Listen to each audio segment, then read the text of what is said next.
Good afternoon, this is Matthew Wright, and I'm here with Councillor Martin Forshaw at West Lancashire Borough Council Derbyshire offices in Ormskirk. Good afternoon. Afternoon. Thank you very much for seeing me this afternoon. We're here to talk about the local plan. It's caused quite a lot of heat in the local press, and perhaps you'd like to start giving us, from your point of view, just a little bit of background what the local plan is all about. Right. Yeah. Well, the local plan will provide the map, the strategic overview of development and where development will take place over the proposed plan period, which is 2012 to 2027, where we're charged to provide 4,650 homes that are to be spread across the borough. That's the basis of the local plan, and that's what it will hopefully deliver during the plan period. Okay. Well, we're here in Ormskirk, and locally there's been a little bit of concern, a lot of conversation about how the local plan affects Ormskirk and Burscough. Could you maybe step back a couple of spaces and say there were three initial options and where we are now?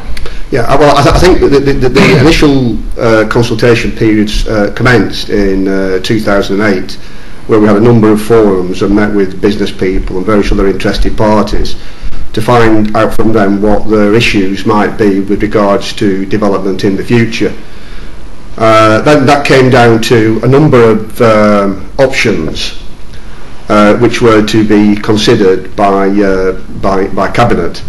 And that was a strategic site in Ormskirk, a strategic site in Burscough, or possibly rural dispersal, which means little pockets of land all over the borough. This is in addition to the proposed development within Skelmersdale of 3,000 homes.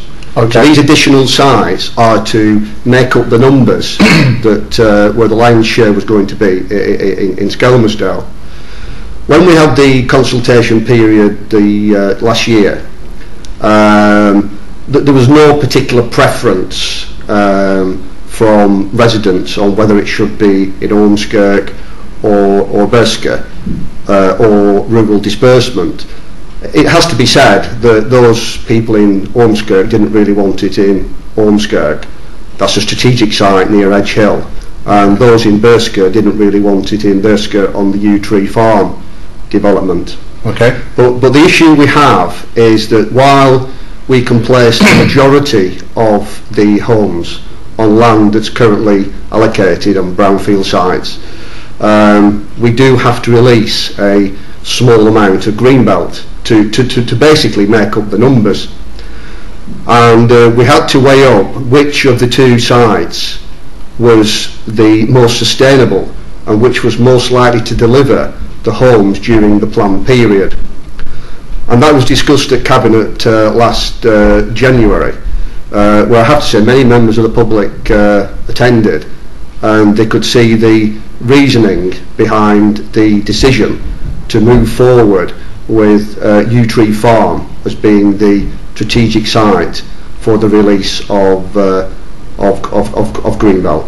Now, incidentally, with regards to that greenbelt, and of all the consultations and discussions with residents, the vast majority don't want to see any release of greenbelt ever whatsoever in this plan, future plans, and incidentally in previous plans.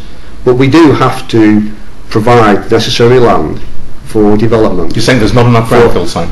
There's not enough brownfield site, you're quite right. And I think to put it into some perspective, that the total release of greenbelt through this proposed plan period, 2012 to 2027, is less than 0.2%. You'll know that was that a critical factor in the decision not to proceed in Ormskirk at the Edge Hill site because of the greenbelt? Was that a critical factor? I think there was other factors. I think if you look at the two sites visually, the site in Burscough, in our view, that's my view, Cabinet's view, and those of our planning officers, lends itself more to development than the Ormskirk site. I think the issues with traffic congestion in Ormskirk are more difficult to deal with than those in Burscough. I think it'll be more likely that we can deal with those than, as I said, the ones in Ormskirk. And you know, at the end of the day, we had to make a decision. Did the council convene its own soil data reports? I mean, one of the questions I've had asked to me is that the data you've used is over 30 years old. I think in relation, are you referring to the quality of the land? Yeah. Yeah. Both sites are in the green belt, and both sites have been or are used for agriculture. In relation to the quality of the soil, I personally don't have that information, but I don't think I have to say that was a material factor in the decision. It's more of the. So it wasn't a material factor? No, okay. No. It's more of the layout of the sites, okay, and the lesser impact the Yew Tree Farm will have on the green belt, okay, than what the site in Ormskirk will be, and that has to be coupled with the transport issues that we have in Ormskirk. So the fact that one side or the other side was grade A farming land wasn't material to you, you know, it was more the it's more the aspect and the location of the site, and the issues with traffic within the Ormskirk area that we believe will be more difficult to resolve. So those issues in Burscough. The Ormskirk site's gone into the long grass, so to speak. Yes. And we were left with Dispersal and Yew Tree Farm. Was that right? Well, when we went out for our preferred options consultation, yes, we had the Yew Tree Farm strategic site, yeah, and rural disbursement. Okay. What happened to the rural disbursement? Well, following the consultation process, and listening to the comments that have been made by residents and other interested parties, it felt that we needed to have a little bit of a hybrid system within the local plan. And you'll know that the numbers from Yew Tree Farm were reduced from 600 to 500 for the initial plan period, which is the 15-year period from 2012. The whole of the site will be protected up until 2027? No, the whole of the site will be protected for possible future development beyond 2027. It will be protected? The whole of the site will be protected. For the plan period, we are proposing 500 houses on that site. I thought there was going to be maybe additional 500 after the 2027. Well, that's what I mean. The land will be protected for possible future development. Right. Within the local plan. Not protected from development, but protected for development. It will be protected. Right. Yes. Okay. Yeah. So it could be used for development in the future. Right. And incidentally, the other thing to mention on the Yew Tree Farm side, which was similar to Ormskirk, is the employment opportunities. We're allocating just over 20 acres of land for employment. Like an employment zone? Yes. Industrial park? Whatever. I mean, I think once the plan is adopted and Yew Tree Farm is agreed as a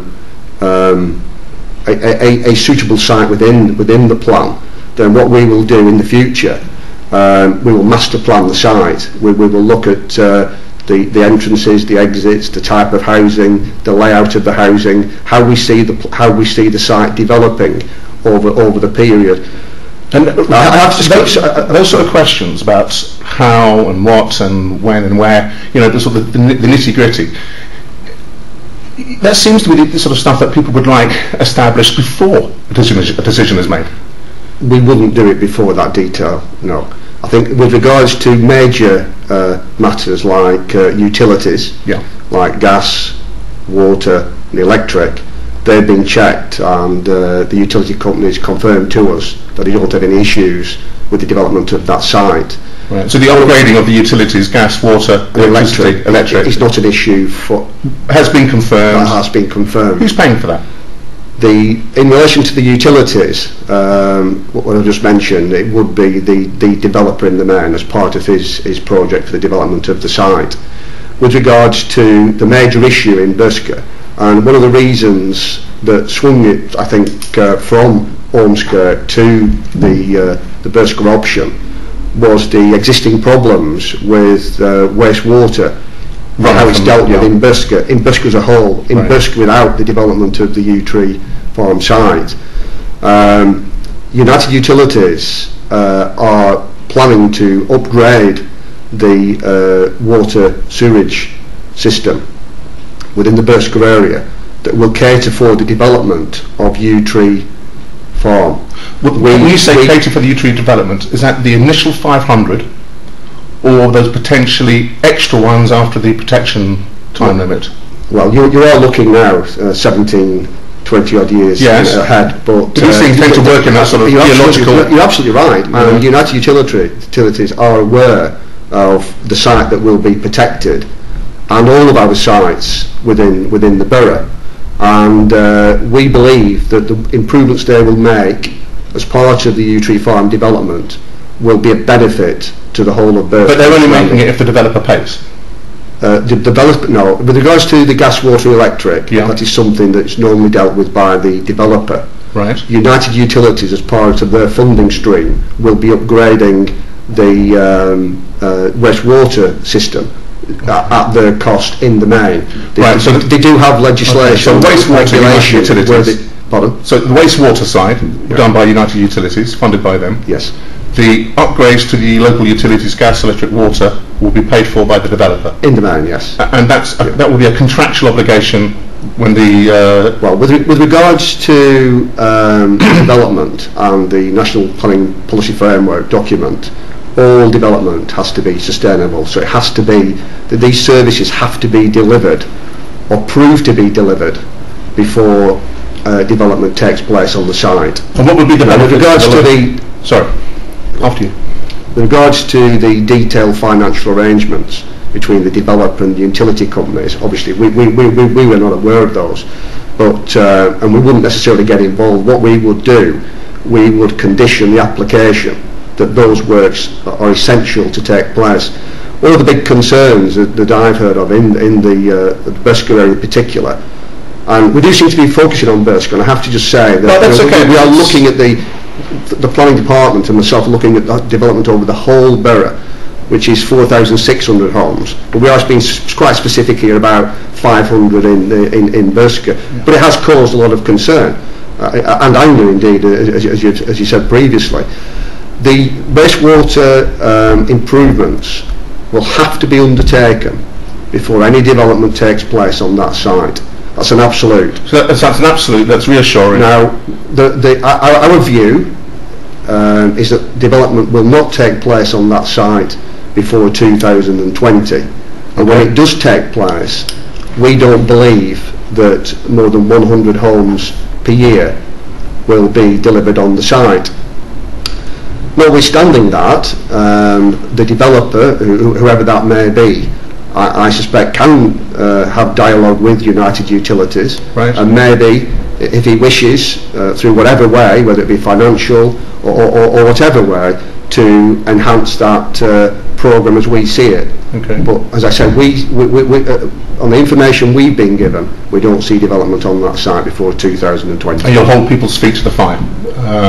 There will be no development on the site until the water improvements are in place. It's a nice categorical... and I think that that's something that should reassure some of the concerns that residents have.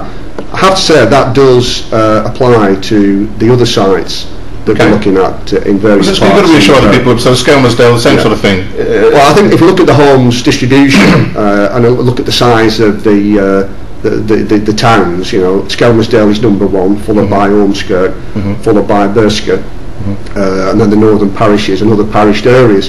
And if you look at the distribution of housing numbers, 2,400 in Skelmersdale, I think 750 in the Ormskirk Orton area, 800 ish in I think 850 in the Burscough area, because we've got the strategic site. I think it's 400 in the northern parishes, and then 200 and 100.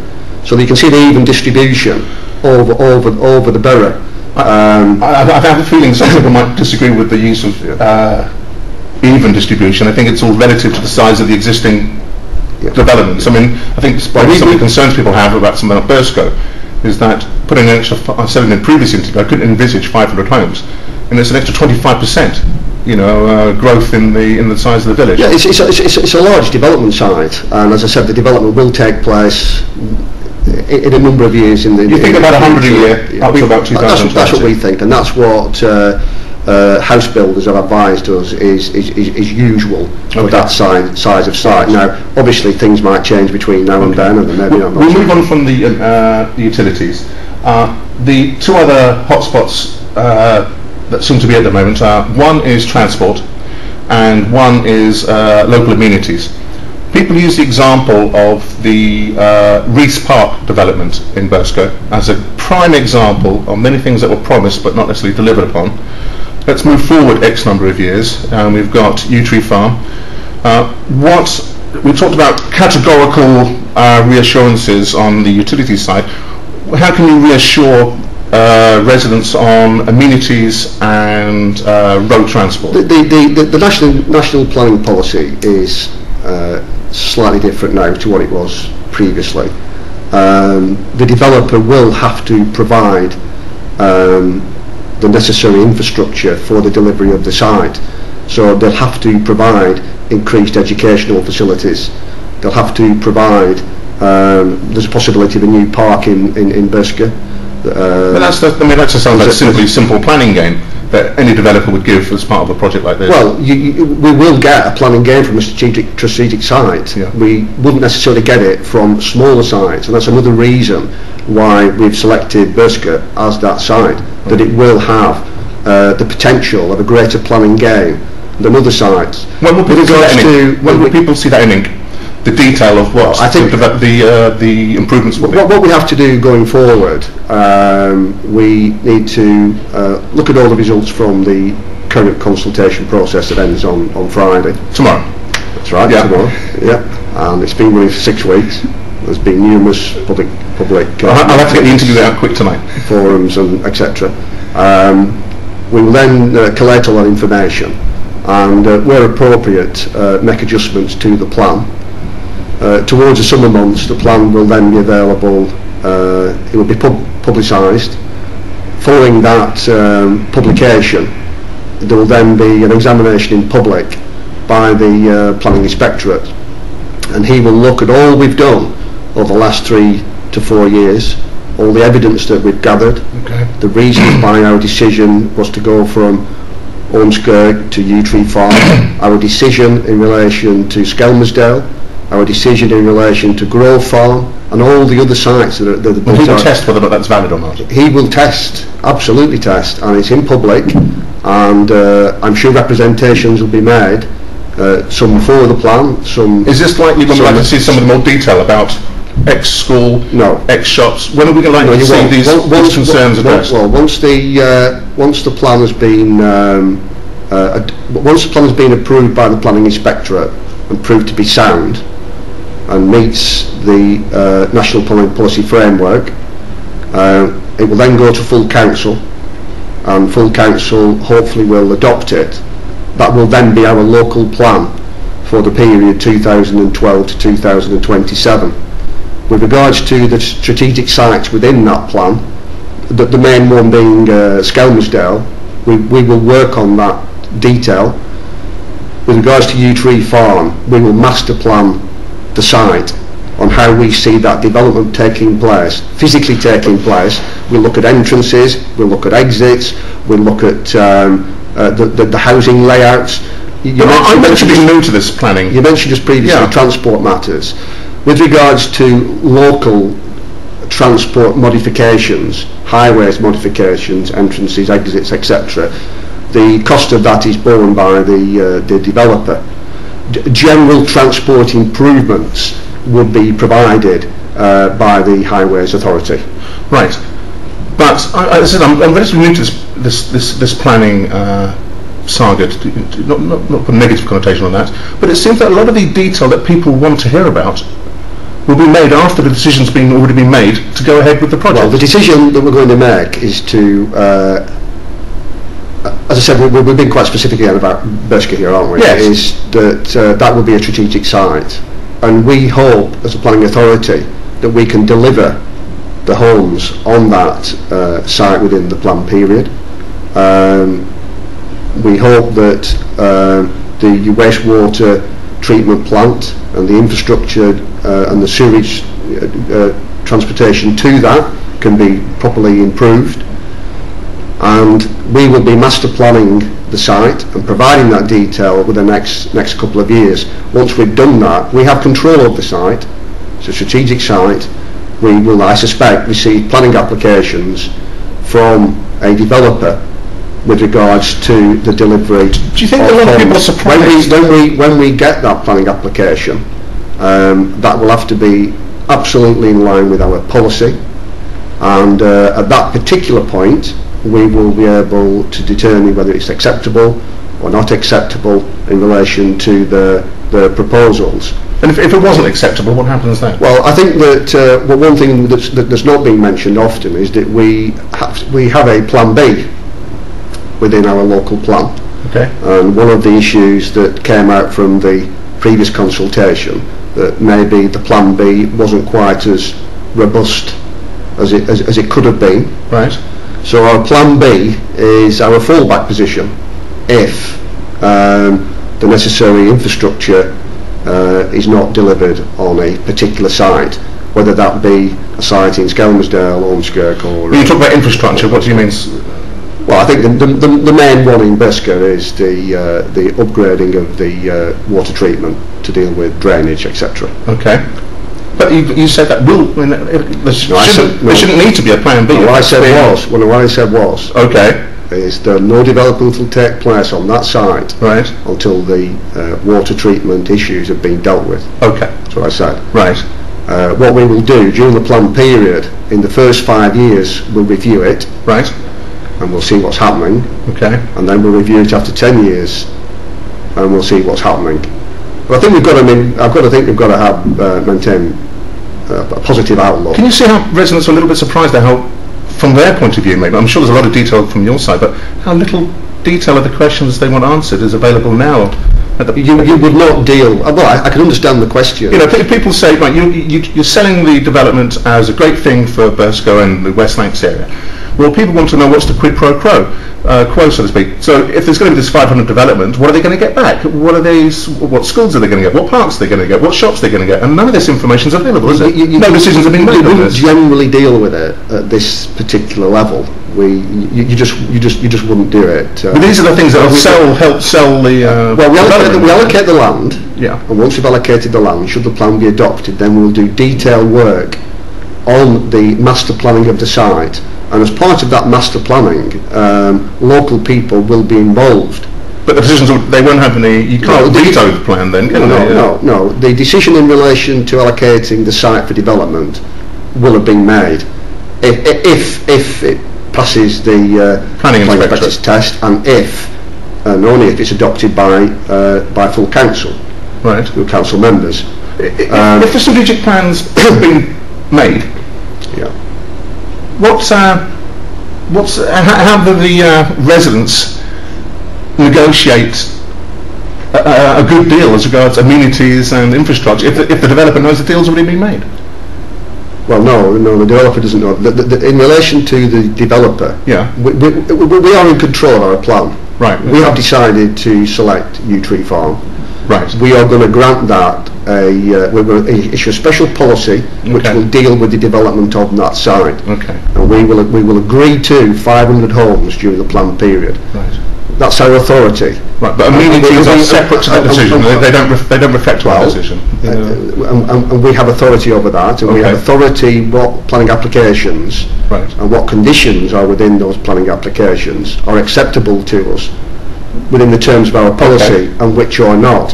And as I've said, once we've got the plan adopted, we will be setting about a master planning exercise on that site. So the details on what amenities will be, what local amenities will be introduced, that will come out in the detail on the master plan. Correct. And the master plan comes out after the planning inspector has given you the... Well, the master plan, we think, we'll probably start work on it in about 18 months' time or so. Okay. And with regards to that master planning, residents will be involved. What does involved mean? Well, they'll be consulted as they're consulted now, okay. and we will listen to what they have to say. there's a whole list of things I understand with regards to what might be deliverable from this site. One of the things we will want from residents is to be able to prioritise that list, and they will be. Can you reassure them that this master plan won't lead to a repeat of the Rees Park? I can reassure them that the necessary infrastructure will have to be provided by the development of this site. So there will have to be sufficient school places. There will have to be sufficient healthcare facilities. There will have to be sufficient library facilities. And there will have to be some form of sustainable transport. There will have to be a transport plan. That will all have to happen.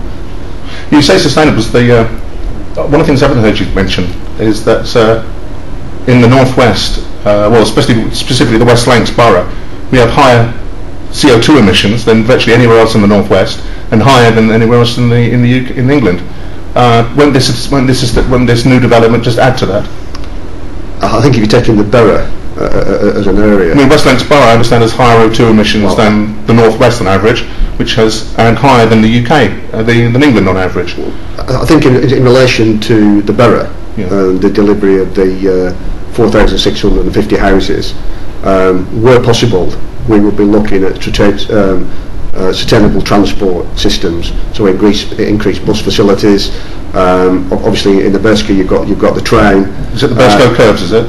No, not the Burscough not the Burscough curves. Okay. In Burscough you have got good rail links. Yes. But as part of the master planning, we'll be looking how people get to and from the employment opportunities that we're going to create on the site, and to and from the houses, and that will apply to all the sites, bar for the smallest ones. Well, one of the big things about one of the producers of CO2 emissions and harmful emissions is transport, and as anyone who's driven through Burscough and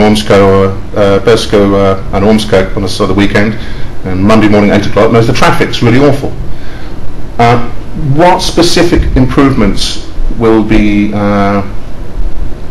included in the master plan for road improvements? I mean, you've got obviously access to sites which the developer will give you, because he's got to get his trucks on and off the site anyway. But what are you going to do about the main A59, A570? Well, at this stage in the process, I'm not able to give you detailed information on how the increase in traffic will be mitigated by the development. Isn't that quite it's a fundamental question, though, isn't it? And it's for it not to be answered at this stage. No, it's not. It's a similar question to the utilities. It's a similar question to the wastewater.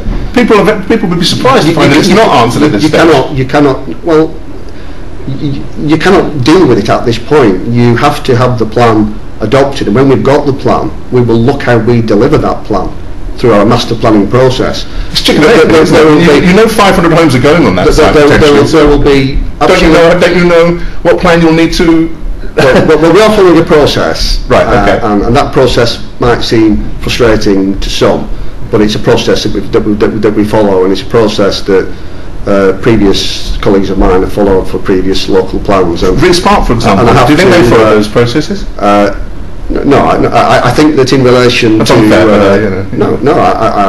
I take that on board. I think that but the new national planning policy framework is very clear on what has to be delivered if development is going to take place. So the homes won't go up unless improvements are made to deal with those new homes?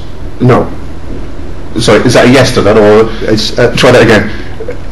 You're saying the houses will not go up unless transport improvements, the necessary transport improvements are made to be dealt with to deal with that additional traffic before development commences on the site. And that will again be part of the detail in the master plan, will it? That will be detailed in the master plan. Open to consultation with the public. Correct. Okay. With regards to our expectations of the site, the very detailed information I suspect will come when we receive a planning application from the developer. Okay. When are we looking at this master plan to come out? Well, as I said, we'll probably start working on it in around about 18 months' time. Okay. So 2014, something like that. Yes. Middle of 2014. And again, The access to the site itself, the junctions, the roundabouts, I'd imagine that will be planning game. The developer will throw that in because he'll need access to build the things. But as regards, I'm not saying you would consider that as a planning game. That's something he has to deal with. Has to deal with it himself. Okay. Right. But additional improvements to the A59, is that something the developer would be involved in, or will that be something that highways will have to deal with yourself? I think you just asked me that. Sorry, that question before. I think in regard to, yes, it's part of the master plan, yeah. Okay. And there'll be a very detailed traffic study carried out as part of that master planning process. Our initial consultations with the Highways Authority is that this development can be dealt with on the existing highways infrastructure. That's the initial response. The initial 500 homes and the existing... No. The initial comments is that the additional traffic movements can be dealt with by traffic improvements with regards to this particular site. So when we do our master planning and we get into detail, we'll be able to suggest how we're going to mitigate that traffic movement. How was that? How did that come about? That assessment. Well, as part of our plan and all the sites within the plan, we consult with Lancashire County Council and utilities and was a road traffic study carried out specifically for this area, and the local planning authority will advise us whether they believe it can be dealt with properly or not. And do you know how they base their assessment on that? I don't have the detail, I'm afraid, no. Okay, perhaps as a follow-up question, perhaps we can work out how they made that assessment that the existing road infrastructure can cope with some traffic improvements, can cope with this new development. Well, as I said, I don't have the detail to hand on that, no. But we can come back to that. Well, we can't come back to this particular... I can follow up. Your head of your portfolio is planning and transport, isn't it? I'm the... yeah. All right, great stuff. Well, transport matters relating to the borough. The borough is not a highways authority, of course. Not a highways authority. No. Okay, fair enough. What do you think some of the questions, some of the views people have, do you think are completely misunderstood? Do you think people have some misunderstandings of what's going on at the moment?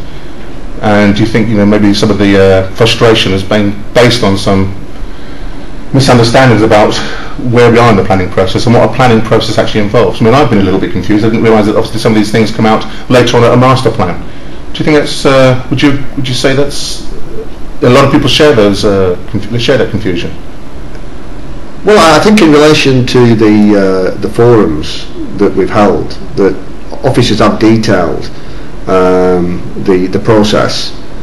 I think one of the issues that may be that when we've had the forums, officers have tried to give an overview on the development over the whole of the borough, when maybe residents might have wanted it to be exclusively focused on a particular site in a particular area.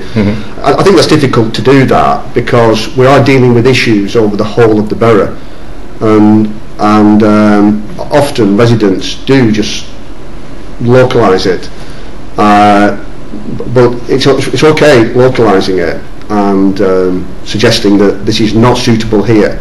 We are charged with finding land for 4,650 hours. National government will do it for you. And that's what we have to do, and we have to make difficult and I have to say unpopular decisions. As I mentioned previously, we could be looking at another strategic site in another part of the borough as opposed to this one. I can say that the same questions and the same issues would be raised. We believe that we're answering those questions. We're not saying that maybe what some people want us to say, that okay, we'll pack up and we'll go somewhere else. What we're saying is that the issues relating to the utilities can be dealt with. The issues relating to the wastewater will be dealt with, and if they're not dealt with, and I'll be absolutely clear on this, no development will take place. The Highways Authority says to us that they can deal with transport related issues with regards to the particular site that you're focusing on, but they've also advised us on similar matters on the other sites that we're having to deal with. Could you perhaps, after the interview, at some point in the future, come back to us and give us an idea of what they use to assess, make that assessment? What I'm happy to do is, at some point in the near future, is to give you to meet with you again and give you the detail on the master planning of that site. Brilliant. And I can also give you the detail, and I would like you to be interested in it, in what's happening in the other sites within the borough, because there is similar debate being had. I think Burscough has served as an example. Oh, absolutely. Yes, it is. I'm sure these conversations are going on in Skelmersdale, but certainly happen in Ormskirk, and I think it serves as a sort of in microcosm, if you like, an example of what's going on. But going back to your comment in relation to national planning policy, the view of government is that we need to have a plan in place as soon as is possible. If we don't have a plan in place, then we can be challenged, and we can be challenged by developers, and we can receive applications on site, on greenfield sites, that we do not want. We can receive applications on sites like what we've been speaking about that we do not want. So without a plan, you're defenceless from ad hoc. Well, it's not fair to say you're defenceless, but you're very vulnerable. Okay. And this authority has always had a very good success rate with regards to appeals. So where developers challenge our decision, we're very successful on defending our position, and that's what a local plan will do. It will defend our position. We're allocating the land that will provide us with 4,650 houses. If plan A, which is our preferred plan, does not deliver those homes, and that could be the site that we're talking about, it could be Yew Tree Farm does not deliver the homes in the plan period for whatever reason, we now have a very robust plan B. With regards to plan B, there are a number of sites identified with the plan B option. We have control over which sites we allocate or release, and we don't release. Okay. All of those sites, of course, again, are controversial, particularly to residents who live nearby to them. But we have to identify that land. And as a final point, if I may, with regards to Greenbelt, which was the biggest single concern of residents. Yeah, I mean, as I said, people are very concerned about the data used, the soil data, the surveys, the fact that the soil survey was paid for by a developer. What about transparency, and what about? I think that when you look at the parcels of land in the borough and look at those that meet Greenbelt criteria and those that meet it to a lesser extent, that's when you determine which site is more likely to be the best site to develop than not. With regards to Greenbelt release over the borough, we're looking at, it's actually 0.17 over the planned period.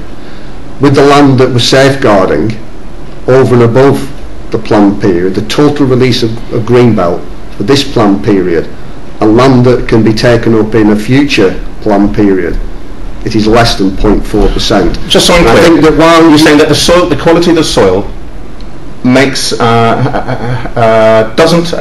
quality of the soil doesn't play a factor in Greenbelt release, but it does play a factor in deciding which site to develop on. I didn't mention soil. No, I mentioned I look at the criteria that land meets to fulfil Greenbelt wholly. If you take the site that so you've got specific interest in, and look at the other site, our view is that lends itself for development in relation to its aspect that it's developed on 3 sides to the other site. The council. But soil surveys you think are largely irrelevant on that sort of Well, it's not right to say it's irrelevant, but I'm saying our decision is based on other things other than the actual quality of the soil. It's the effect of the Greenbelt. We have no choice in this plan, absolutely no choice, but to have to release some Greenbelt. And that Greenbelt release over the whole of the borough for a 15-year period is less than 0.2%. And that should, in my view, reassure residents as a whole and we put a lot of time and effort into keeping that to an absolute minimum, but yet deliver the homes that we're charged to do over the plan period. Well, I'm sure people will come back to you on those on the greenbelt issue. It seems to be one of those things that will keep repeating itself. But I just want to say thank you very much for seeing us this afternoon. It appears that we've got a yes on the utility upgrades prior to development. Still maybe an unknown as regards amenities and transport infrastructure upgrades until the master plan comes out. Then we can then people can jump all over it about 2014 when the details are out for the amenities. Well, there will be a list of amenities that can be provided by development of this site. Or will? That can be provided.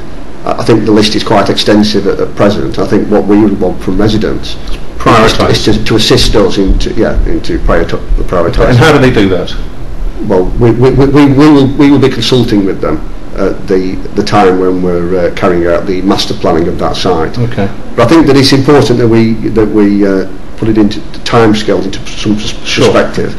That we're looking around about middle of next year to have the plan adopted and in place. Okay. All being well.